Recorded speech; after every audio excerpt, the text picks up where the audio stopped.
राधे राधे, जय श्री राम। मैं अपने YouTube चैनल पे आप सभी प्यारे साथियों का तहे दिल से स्वागत करती हूँ और ईश्वर से कामना करती हूँ आप लोग स्वस्थ रहें, मस्त रहें और अपने जीवन में खूब तरक्की करें। मैं आज आप लोगों के लिए कजरी गीत लेके आई हूँ, आप लोग सुनिए। पसंद आए तो मेरे वीडियो को लाइक करिएगा, मेरे चैनल पे नए हैं तो मेरे चैनल को सब्सक्राइब करिए और मेरे वीडियो को ज़्यादा से ज़्यादा शेयर करिए। ये मेरा भतीजा है, इसका नाम है रचित और आज ये भी वीडियो में आना चाहता है, इसलिए मैं इसको लेके बना रही हूँ।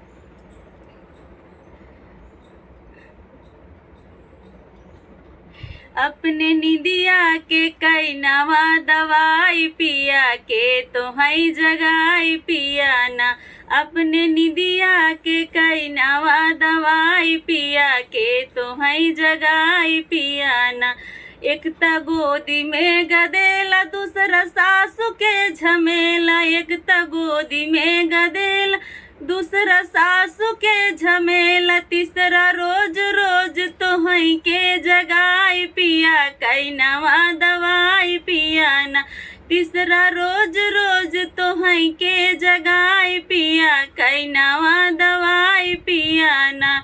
एक त गोदी में गदेला, दूसरा जेठनी के झमेला। एक त गोदी में गदेला, दूसरा जेठनी के झमेला। तीसरा रोज रोज तो हई के जगाई पिया कई नवा दवाई पिया ना। तीसरा रोज रोज तो हई के जगाई पिया कई नवा दवाई पिया ना। एक त गोदी में गदेला, दूसरा देवरानी के झमेला। एक त गोदी में गदेला, दूसरा देवरानी के झमेला। तीसरा रोज रोज तो हई के जगाई पिया कई नवा दवाई पिया ना। तीसरा रोज रोज तो हई के जगाई पिया कई नवा दवाई पिया ना। एक त गोदी में गदेला, दूसरा ननद के झमेला। एक त गोदी में गदेला, दूसरा ननद के झमेला। तीसरा रोज रोज तो हई के जगाई पिया कई नवा दवाई पिया ना। तीसरा रोज रोज तो हई के जगाई पिया कई नवा दवाई पिया ना।